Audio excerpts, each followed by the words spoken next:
In this video, I will answer every single question that you may have about Coursera financial aid. If you're considering applying for financial aid to get the course and the certificate for free, this video is perfect for you. Now, this is not a guide to cheat the system. If you can pay for the course, it might be even better to pay because that will help you stay motivated to complete the course. This is an authentic guide for those who actually need financial aid to make sure that they receive it every single time. Because these things are pretty expensive. And Coursera is so nice to offer this financial aid to help you get the courses and certificates for free, so you can take them regardless of your financial situation. I've collected all the possible questions that you may have because I went through some of the most common questions I found online, and I'm also going to be answering every single question that you guys left me in my Coursera financial aid tutorial video. Yes, every single question will be answered in this video. So the first question is, what is Coursera's financial aid program? Now, simply put, it's just a program that's there for learners who cannot afford to pay for a course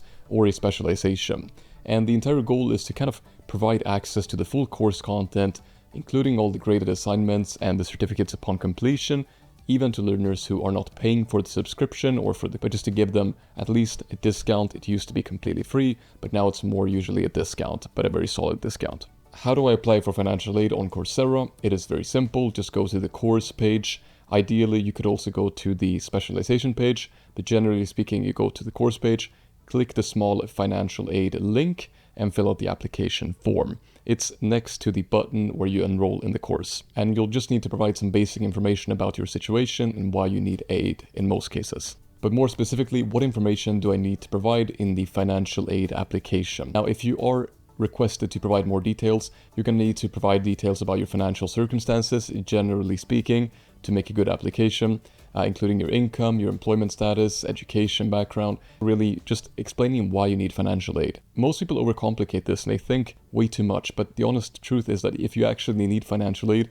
then just explain your situation and it shouldn't be a problem. How long does it take to get approved for Coursera financial aid? Now, this process usually takes about 15 days. It can take shorter and it can take longer, but Coursera will notify you via email, so you don't actually need to go in and check this. You will receive an email once your application has been reviewed and a decision has been made. The next one is, can I apply for financial aid for multiple courses? Now, I assume that this question means that you are applying for multiple courses at once. And yes, you can do this. You can apply for multiple courses at once. I believe it's 10 courses. You cannot apply for them at the same time. So it basically means that you must submit a separate application for each course or specialization that you are applying to. You cannot just send one application, for example, for some Coursera professional certificate. You cannot send one application for all of them. You must submit one for each individual course. What I would recommend doing is submitting the applications beforehand, before you actually get to the next course and where you have to kind of take the exams, because you don't want to be waiting 2 weeks just to take the exam if you, normally speaking, would have been able to take it right away. Now, this next question is really important, and I've been getting this a lot. So what happens if my financial aid application is denied? Now, if your application is denied, it is actually not the end of the world. You could just reapply for financial aid and consider why you were rejected, basically. Or you can also just pay and you can do all the other things. Nothing really changes when you are rejected. You still have access to the course. You still have access to apply for financial aid again. And there are no real downsides to being rejected for financial aid. Now, the next question is kind of irrelevant, and it's also, are there any limitations or conditions to receiving financial aid? And we're going to talk about time limitations later, but now we're talking more about who can actually receive financial aid. Financial aid is granted based on a financial need, and recipients must adhere to the Coursera Honor Code and the different terms of service. If you fail to complete the course or you kind of violate these, then you may not necessarily be eligible for future financial aid, because they don't want people to seek like financial aid for 15 different courses and not take any of them.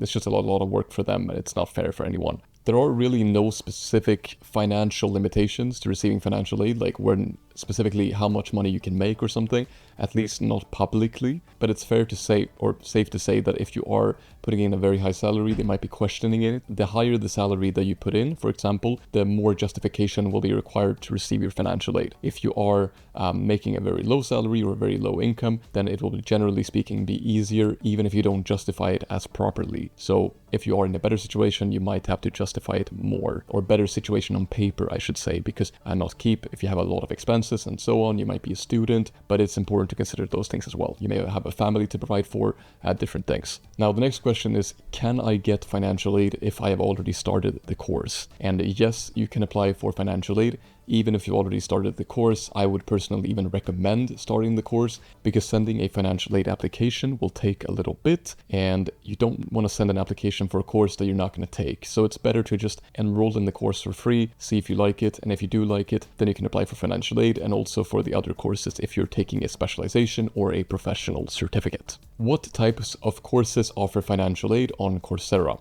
Now, this is a great question because not all courses are eligible for financial aid. But I would say that most Coursera courses and specializations and programs are offering financial aid. Obviously, it does not work for the degrees, for the micromasters or whatever they're called on Coursera, small master degrees basically. And you can check on the financial aid page, you can check on the actual, course page itself to see if it is eligible for financial aid. If there is a button, then it is eligible for financial aid. Now, the next question is pretty interesting. And will my certificate indicate that I received financial aid? No, it's not going to say anything. It does not matter if you pay for the certificate or if you get financial aid. It is the same certificate, the same course, the same content, everything. There is absolutely no difference to the final certificate that you get after taking the course with financial aid. Can I apply for financial aid for Coursera's professional certificates? Yes, most of them are available or offer financial aid. Just check the program specifically on its page to see if it is eligible. Now, is there a limit to how many times I can apply for financial aid on Coursera? And no, there is no specific set limit to the number of times you can apply for financial aid. You can apply for financial aid for different courses or different specializations as you need to. Just make sure to not abuse it. Of course, they are going to be tracking this somehow.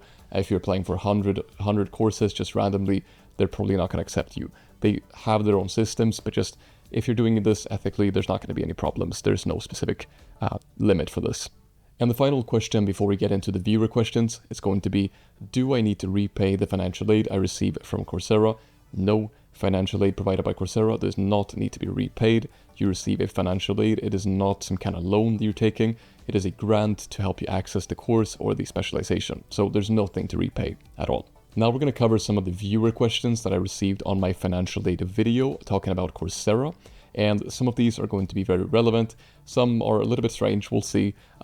There's some specific questions as well, but I'm going to try to answer all of them in the best of my abilities. So the first question is that somebody's saying that it might be cheaper to actually pay for a subscription than to get financial aid in some cases. And I don't personally know anything about this.